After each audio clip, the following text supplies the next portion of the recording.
हर्ष जी, रांची झारखंड से। जी। महाराज जी कोटि कोटि प्रणाम, राधा राधा।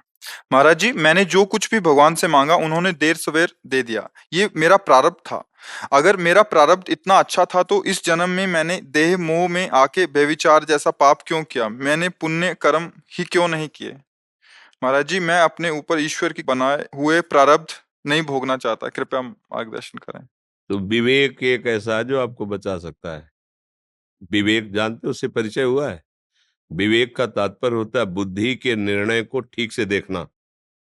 अगर बुद्धि पर कोई जांच कर पाता है तो विवेक कर पाता है। प्रायः सब बुद्धि की धरा में जहां कामना उत्पन्न होती है मन में, तो बुद्धि को अधीन कर लेता है।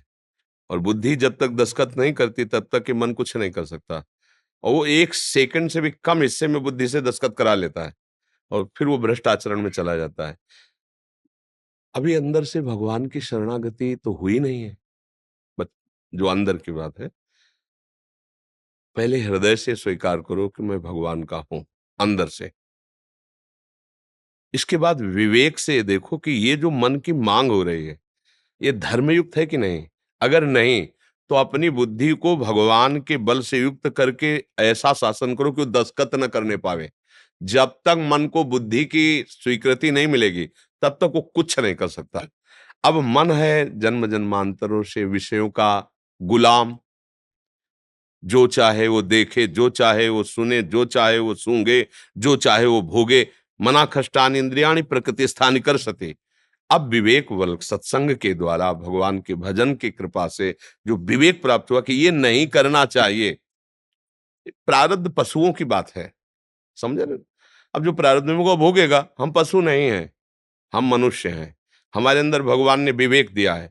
आए हुए प्रारब्ध से हम बच सकते हैं। 1 करोड़ रुपया तुम्हारे प्रारब्ध में लिखा है। अब उस 1 करोड़ से तुम अनाथों की सेवा कर सकते हो, धर्म की क्रियाएं कर सकते हो, माता पिता, बड़े बूढ़े, बीमार, साधु महात्मा, अन्य सेवा करके। तो आपको प्रारब्ध ने क्या किया? वो 1 करोड़ से तुम होटलबाजी कर सकते हो, गंदे आचरण कर सकते हो।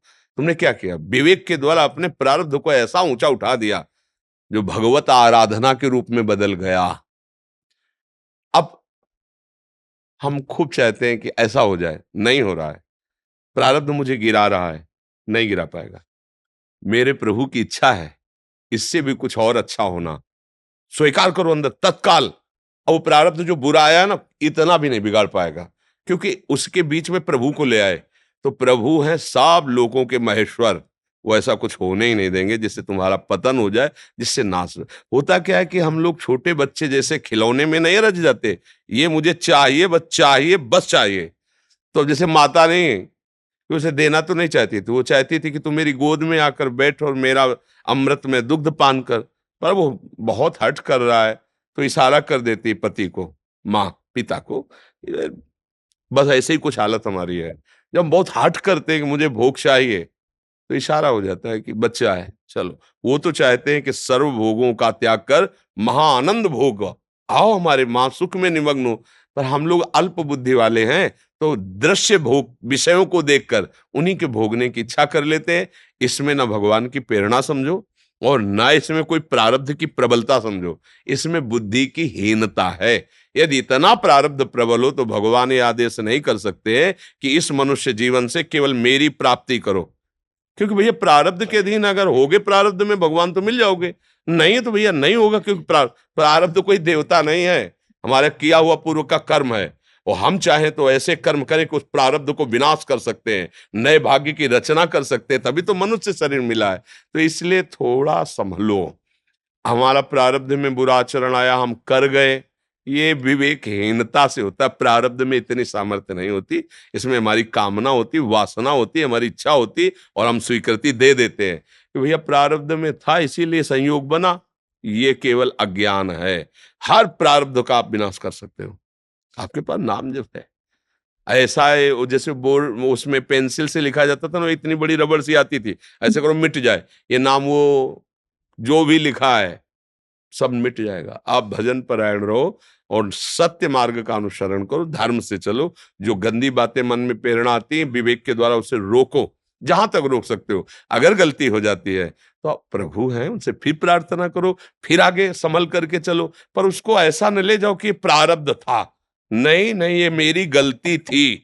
प्रारब्ध हम कह रहे देखो, प्रारब्ध में सब कुछ सामने आ गया, माना सब भोग आ गए, लेकिन आप भोगना स्वीकार ना करो। तो प्रारब्ध था तो आ गए ना, और उसे बांट दो ना, उसे विस्तृत कर दो। आप मत भोगो, तो उससे क्या होगा? भगवत प्राप्ति की योग्यता आ जाएगी आप में। अब प्रारब्ध को केवल भोगते रहे सुख दुख को, तो हम में और पशु में अंतर क्या रह जाएगा? वो प्रारब्ध के अधीन है, वो विवेक नहीं लगा सकता। लेकिन हमको विवेक करने का सौभाग्य मिला है। उत्तम देह सबसे है मानव देह, और इसमें सबसे बड़ी प्रधानता है कि विवेक प्रधान है। बुद्धि प्रधानता अलग है, विवेक प्रधानता अलग है। विवेक जाग, बुद्धि तो सब में है। कैसे चोरी करना है, कैसे व्यभिचार करना है, कैसे हिंसा करना है, कैसे उसको गिराना है, कैसे उसको दुखी करना, देखो कैसे बुद्धि के प्रभाव है।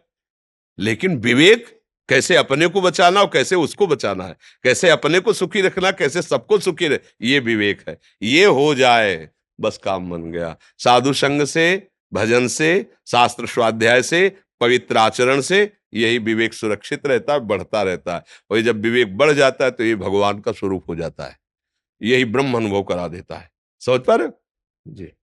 आशीष जी यमुनानगर से। श्री राम जी गुरुदेव। गुरुदेव आपके चरणों में कोटि कोटि प्रणाम। गुरुदेव, श्री जी की कृपा से आपके चरणों का आश्रय मिलना एवं जीवन में अचानक से परिवर्तन आना इस अदम पापी के लिए किसी चमत्कार से कम नहीं है। इस शरीर की माता जी के जाने के बाद लगता था कि जैसे अब कुछ नहीं रहा, बट आपके सानिध्य से सच में आभास हुआ कि अब बहुत कुछ है। गुरुदेव, घर में श्री जी प्रिया प्रीतम विराजमान है। कभी कभी सेवा में देरी हो जाती है। आपके वचनानुसार हम जिस प्रकार नाम जप हर समय कर सकते हैं, क्या उसी प्रकार सेवा भी हम किसी भी समय कर सकते हैं, या हाँ, सेवा का समय नहीं निर्धारित है? नहीं नहीं, गृहस्थ के लिए आप, छूट है आपको। जब समय मिले तो आराम से खूब मस्त होकर के सेवा करो। मतलब सुबह जल्दी है, इतनी कर दो कि प्रभु को उठा के बैठा दिया, मुख पोछ दिए, थोड़ा कुछ भोग लगा दिया, चले जाओ। अगर अब शाम के आना है, मान लो काम में व्यस्त हो, शाम फिर आराम से आकर के उनको श्रृंगारित करो, भोग लगाओ, आरती करो। क्योंकि मन अब लगेगा ना, अब सेवा में बैठे हैं, तुम्हें लगेगा कि हमें 8 बजे पहुंचना है या मैं बहुत लेट हो जाऊंगा। अब तो आपका मन वहां पहुंच रहा है, सेवा कहाँ हो रही है? सेवा इसका मतलब आप बेफिक्र हो गए, अब शांत भाव से सेवा कर रहे, समझ रहे हो? गृहस्थी में सबसे बड़ी सेवा है कर्तव्य कर्मों का पालन करना। अब वो पूजा में बाहर ही बैठा रहेगा तो फिर ज्यादा नहीं बन पाएगी वो सेवा। वो न बन पाएगी तो कर्तव्यच्युत हो जाएगा, क्योंकि उसे धन चाहिए, उसे व्यवस्था चाहिए। तो थोड़ी भगवत सेवा की और उसको भगवत सेवा मान करके की, और जब उससे छुट्टी मिले फिर ऐसे करें। अब जिस दिन कार्य में नहीं जाना है उस दिन खूब सेवा विस्तार कर दो, जिस दिन लगा कि हमें कार्य में, सेवा को छोटा कर दो और नाम जप करते रहो। वो सब भगवान की सेवा के भाव। गृहस्थी में सबको समझना चाहिए, माता बहनों सबको समझना चाहिए। अब मान लो पति को 7 बजे जाना है, अब उनको लग रहा है हम पूरी से ठाकुर सेवा में बैठे हैं, और उसको ऑफिस में अपना टिफिन भी लेके जाना है, चाय भी नाश्ता करना है। बिल्कुल ठाकुर सेवा मत करो, बात हमारी समझो। पति में भगवान की भावना करो, पहले रसोई बनाओ और ठाकुर के लिए निकाल के रख दिया, पति का टिफिन लगाओ, उसको पवाओ, तैयार करो, और जब वो चला जाए तो उसमें भी ठाकुर है। लकड़ी के मंदिर में ठाकुर है, पाषाण के मंदिर में ठाकुर है, तो चैतन्य मंदिर में ठाकुर नहीं है? अब पति वहां भूखा रहे, वो जले कि यार ये पूजा में बैठी, चाय के लिए भी नहीं पूछा, तो हमें तो लगता है कि अभी सही समझ नहीं है। 8 पहर सेवा करना है हम लोगों को, क्योंकि हमारे पास दूसरा काम नहीं है। आप लोगों के पास गृहस्थी के बहुत से कार्य हैं। आपको चाहिए ठाकुर सेवा छोटे में निपटाओ, और सबकी सेवा की भावना से जो जो कर्तव्य कर्म है वो श्री जी के लिए ही कर रहे, ऐसी भावना से खूब नाम जप करो। और जब खाली समय हो तो टीवी, पेपर, ताश, इधर उधर के प्रपंच उसमें न लगा के फिर ठाकुर सेवा करो। जब समय मिल जाए, जब समय मिल जाए, 8 बजे रात के समय में अपने घर के ठाकुर है, 8 बजे रात को बैठ के उनको दुलार किया, आरती की, हाथ जोड़ा, प्रभु आप देखो बहुत प्रसन्न हो जाएंगे वो। हमारी बात समझना। छोटा सा बच्चा है, अब वो रो रहा है, वो भूख लगी, बोले रुको पहले ठाकुर सेवा। नहीं, वो ठाकुर है, उसे नहलाओ धुलाओ, उसको थोड़ा भोग लगाओ, पवाओ, बैठो तुम, आओ हमारे पास बैठो। फिर ठाकुर जी प्रसन्न हो जाएंगे। ठाकुर जी समझो हमारी बात। अब ठाकुर जी को केवल मूर्ति का मान लिया और सब ठाकुर जी को नहीं माना, तो मतलब पूजा अधूरी है, अभी समझ ठीक नहीं है। तो इसमें कोई समस्या तो नहीं है? अब है कोई समस्या? हाँ, बस अच्छे से चलो। सुनील परमार जी भोपाल से। गुरुदेव आपके चरणों में कोटि कोटि नमन। गुरुदेव, वास्तविक शरणागति क्या कोई परिस्थिति आने पर ही होती है या इसके बिना भी हो सकती विवेक से भी होती है, परिस्थिति से भी होती है। जैसे आपने वास्तविक सत्संग और भजन के द्वारा अपनी बुद्धि को पवित्र कर लिया, तो फिर कोई विपत्ति की जरूरत थोड़ी है। सब विपत्ति से ही थोड़ी शरणागत होते हैं। और एक होती है विपत्ति से, भरी सभा में लात मारा रावण ने और विरोधी हो गया, कोई भी लंका में इसको आश्रय दिया तो मृत्यु दंड दिया जाएगा। तो ईश्वर ने कहा हमें लंका का आश्रय चाहिए ही नहीं, हम तो आपसे बता ही नहीं थे, हम तो केवल आपके मंगल के लिए कह रहा हूं।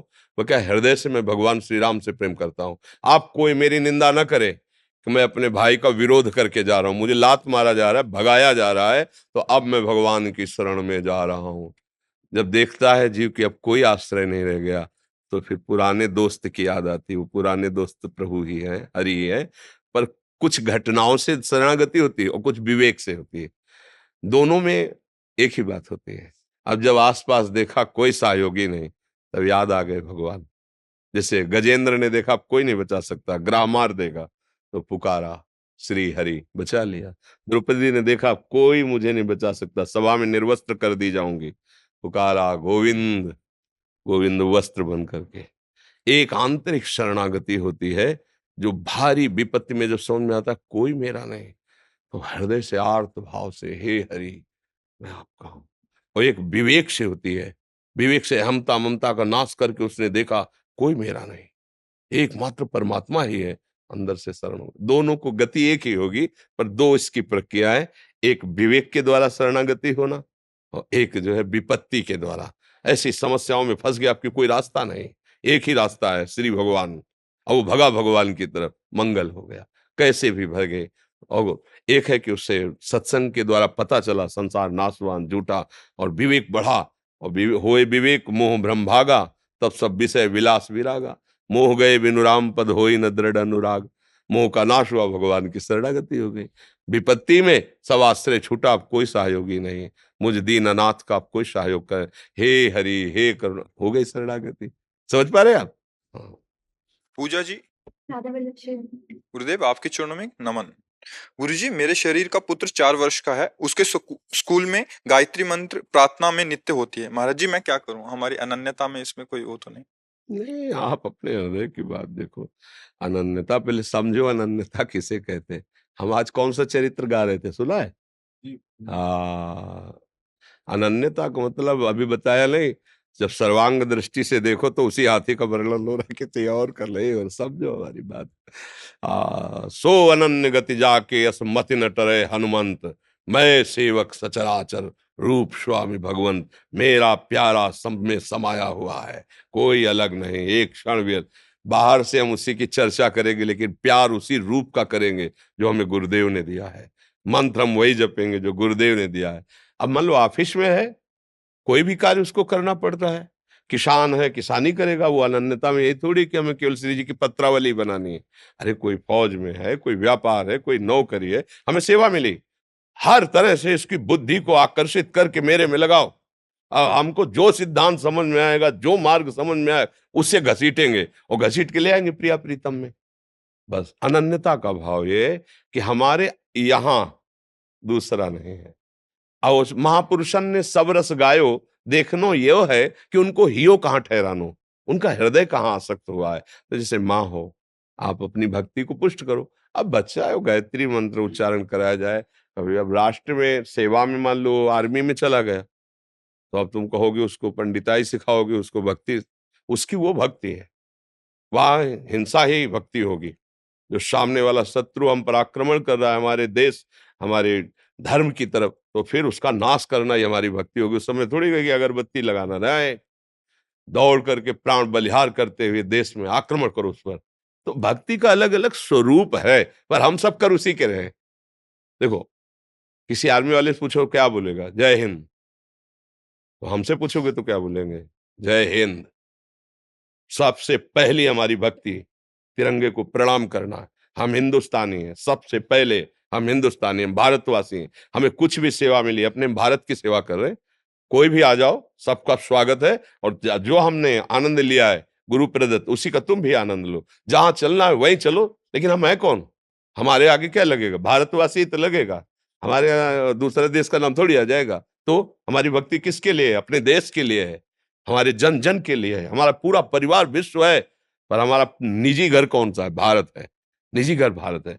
ऐसे ही सब जितने हम भारतवासी हैं, यदि हम अपने धर्म से चले तो हम अपने झंडे को ही ऊंचा कर रहे हैं, अपने देश की पावन। हम गंदे आचरण ना करें, हम गंदा भोजन ना खाएं, हिंसा ना करें, चोरी ना करें, व्यभिचार ना करें, तो हम अपने एक मोहल्ले को पावन कर लिया ना, तो भारत की सेवा हो गई।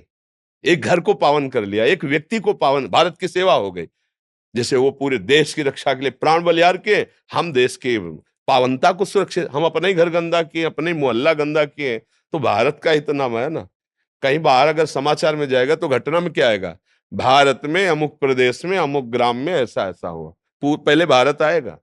तो ऐसे ही समझो, हम सब श्री भगवान के हैं, हमारी पूरी सेवा सब श्री भगवान की है। चाहे नौकरी हो, चाहे पेशा हो, चाहे किसानी हो, चाहे व्यापार हो, पर धर्म युक्त करें। जिसको जो, वो विद्यार्थी है उसको सब पढ़ाया जाएगा, और उसमें कह दे कि नहीं ये नहीं पढ़ना हमारी अनन्यता, नहीं, उसको विस्तार से समझो, विशाल बुद्धि रखनी चाहिए। हमारा हृदय देश, जैसे उत्तम स्त्री अपने पति से प्यार करती है, और कोई छापा थोड़ी लगाए रहती कि फोटो का छापा लगा ले, नहीं, पति के भाई से भी वो प्रेम करती है, पिता माता से भी प्रेम, सबसे प्रेम प्रदर्शित करती है। लेकिन उसके अंदर आसक्ति का विषय क्या? केवल पति, और बाहर से किसी को नहीं दर्शाएगी ये बात। पूरे परिवार को ऐसा प्यार करेगी, सबसे प्रेम करती है, लेकिन वो सबसे प्रेम केवल इसलिए करती है कि उसका पति राजी है, बस। और अगर उसका पति सबसे अलग हो जाए तो उसको किसी के आदेश लेने की जरूरत नहीं, उसी के पीछे दिखाई देगी। ऐसे ही हम सब व्यवहार कर रहे हैं, लेकिन हम हैं किनके? प्रभु के हैं। अगर कहीं ऐसा लगा तो फिर मेरे तो गिरधर गोपाल दूसरो न कोई, वहां दूसरा कोई दिखाई नहीं देगा। ये भक्ति का आंतरिक रहस्य समझना है जी। शाश्वत जी, राधे राधे गुरु जी, आपके चरणों में कोटि कोटि प्रणाम। महाराज जी, कोई साधक मेरे से अपने हृदय का भाव बताते हैं, तब मुझे ऐसा लगता है कि मैं तो इसके समक्ष तुच्छ हूँ। यद्यपि मैं अपने हृदय को बहुत मनाता हूँ, मगर गलानी और जलन होने लगती। साधक हृदय का बात बता ही नहीं सकता। अपना भाव नहीं, सच्चा साधक अपने हृदय का भाव तुम्हारे सामने कैसे रख सकता है? वो केवल इष्ट और गुरुदेव के साक्षी होता है, सामने नहीं। वो भूल कर रहा है, या तो या साधक नहीं है, या तो बहुत भूल कर रहा है, अपने अहम का पोषण कर रहा है। ऐसा साधक नहीं होता। अपने आराध्य देव की गुप्त अनुभूतियों को केवल गुरुदेव या आराध्य देव, बस, दूसरा नहीं। अगर कभी उपदेश भी दिया जाता है, अनुभूतियों को भी कहा जाता है, तो थे एक ऐसे, उनको ऐसे तुम पकड़ पाओ तो पकड़ पाओ। अहम भरे शब्द की ये मेरे हृदय की अनुभूतियां, वो केवल गुरुदेव आराध्य देव, पहली बात। दूसरी बात, हमें दूसरे की बात सुन करके ना तो हर्षित होना, ना शोकित होना है। क्यों? क्योंकि हम जिस मालिक से जुड़े हो वो देखे कि मुझे कैसा बनाना है। मैं क्यों चाहूं? मैं तो समर्पित हूं। अब ठाकुर मुझे जैसा चाहे वैसा बनाए। हमारा कर्तव्य उनकी आज्ञा के विरुद्ध आचरण नहीं करूंगा, और सदैव उनका सुमिरन करूंगा। स्थिति क्या देते हैं तो हमें क्या सम्मान चाहने की जरूरत है? क्या यदि भगवत प्राप्ति की जरूरत है तो हमको ये दूसरे की बात देख के जलन नहीं करनी। हमको अपने ज्यों ज्यों राखत हो त्यों त्यों रहियत हो हरि। चतुरासी जी के पहले पद की पहली पंक्ति, जोई जोई प्यारो करे सोई मोहि भावे। मेरा परम कर्तव्य केवल यही है कि हम हर समय सुमिरन करेंगे और गलत मार्ग में कदम नहीं रखेंगे। हे हरि, वो भी आपके बल से, बस। दूसरों की अनुभूतियों से हमें क्या लेना देना है? अपनी छाती का भजन अपने हृदय को शीतलता पहुंचाएगा। ऐसे हम जलेंगे तो कभी किसी से द्वेष हो सकता है, कभी ईर्ष्या हो सकती है। यदि उसकी लघुता समझ में आए तो अपने में अभिमान हो सकता है, साधना में विघ्न पड़ सकता है। अगर हम अनुभूतियां सुने तो महापुरुषों की सुने। अगर हमको मत्सरता, क्रोध, ईर्ष्या, अहंकार इससे रहित होना है तो ये निश्चय करना है कि मैं प्रभु को समर्पित हूं। मुझे बिल्कुल डगमग नहीं होना। तुम्हारे ऊपर जो प्रभु कृपा कर रहे हैं ठीक है, हमारे हृदय में जैसे प्रभु चला रहे हैं वैसे हैं। किसी तरह से मैं उदास नहीं हो सकता, निराश नहीं हो सकता, ना दूसरे की प्रशंसा सुनकर, ना दूसरे की महिमा देखकर। मैं अपने प्रभु का हूं, जैसे वो चाहेंगे वैसे चलाएंगे। मेरी ठसक में कोई अंतर नहीं होगा, चाहे 5 जूते कोई मारे या 5 माला पहना दे। मैं अपने हरि को स्वीकार कर चुका हूं, इन बाहरी बातों से मेरे ऊपर कोई फर्क पड़ने वाला नहीं। तब तो मार्ग सही आगे, नहीं तो भगवत मार्ग है, फिर विचलित हो जाओगे। क्यों बच्चा, समझ में आ रहा है?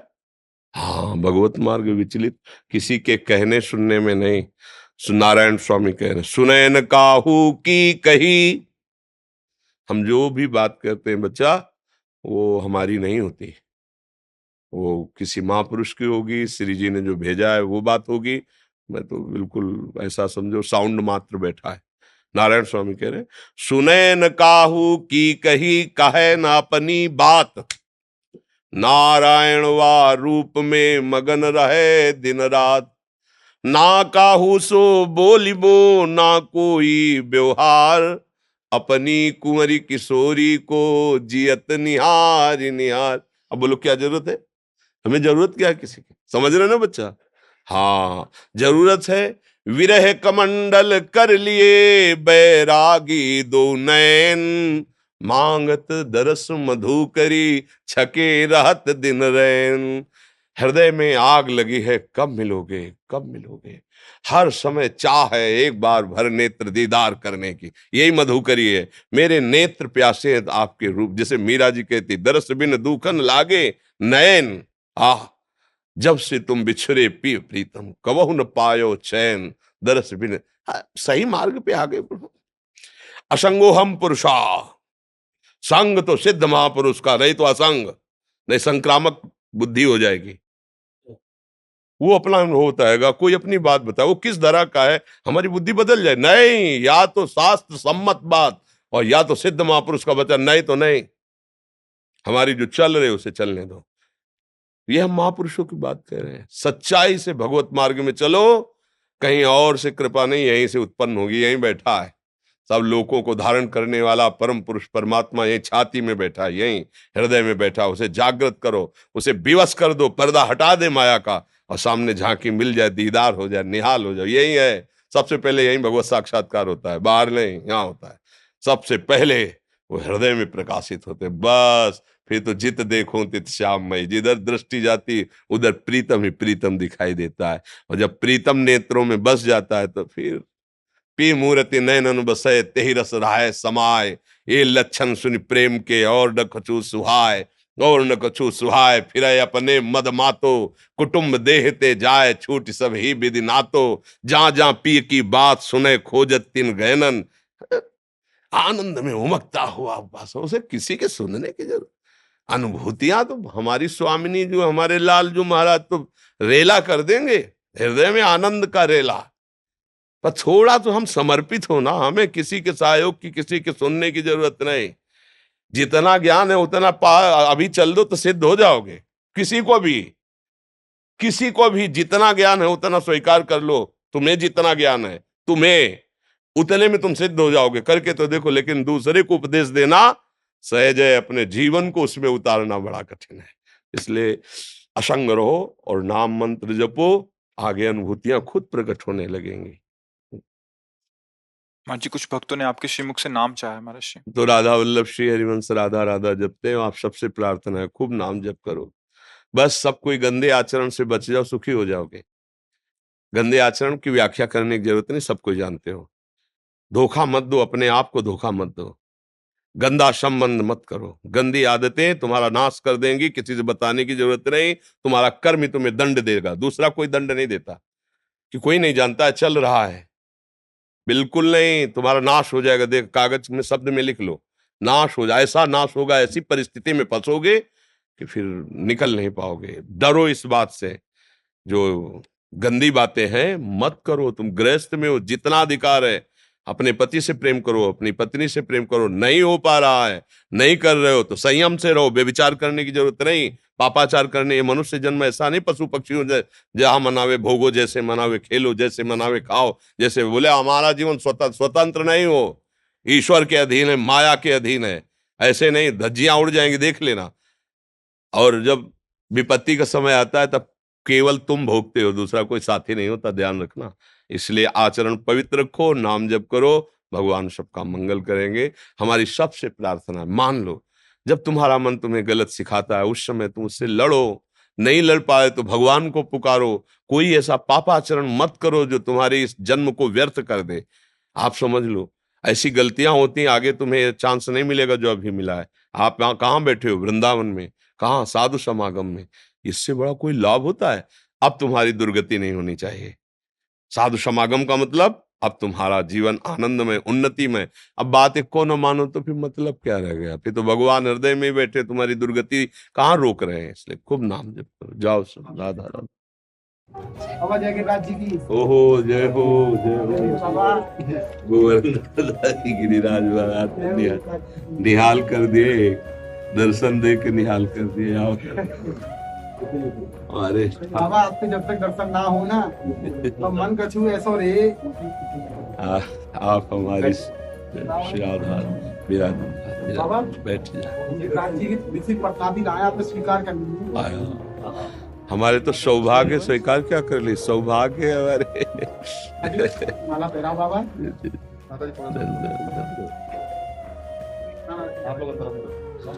माला आप पहरा बाबा।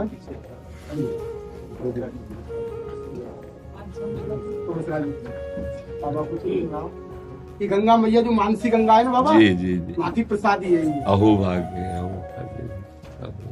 ये आपको 56 भोग को प्रसाद है बाबा। कौन आप दीजिए बाबा।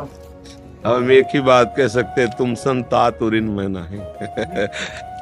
हे तात, मैं तुमसे उऋण नहीं हो सकता, क्योंकि हमारे शरीर में जो खून और ब्रजवासियों की रोटियों का है उन्हीं का है। अब आप चाहे चरण छुओ या चरण छुआओ, आशीर्वाद दो चाहे आशीर्वाद ले आओ, ये आपका कार्य। हम तो मतलब निहाल हो जाते हैं जब ब्रजवासियों का प्यारे पाते हैं ना। हमें लगता है कि अगर महारानी जो कृपालु ना हो तो ये नहीं प्राप्त हो। हम इसके अधिकारी नहीं, पर आपको जैसे आप लोगों को देखता हो तो लगता है मेरे परिवार के जन, मेरे घर के जन, ब्रजवासी जन, प्रभु के आराधक, तो आप हमारे प्राण हैं, आप हमारे निजन। धर्म से चलो, जीवन ऐसा पवित्र हो जो आदर्श जीवन हो जाए। बस यही, सबको सुख इसी धर्म से चलने पे मिलेगा। सबको सुख प्रभु की आराधना से मिलेगा। ये सच्चाई लोग समझ नहीं रहे। अगर समझ जाए ना तो किसी के पास जाके जंतुर बंधाने की जरूरत नहीं, आशीर्वाद मांगने की जरूरत नहीं। राधा राधा राधा, कृष्ण कृष्ण कृष्ण, ये सबसे महान शक्तिशाली आशीर्वाद है। ये जबान पे चलता रहे तो कोई भी जहान में नहीं कि उसको परास्त कर सके। करके तो देखे, मस्त।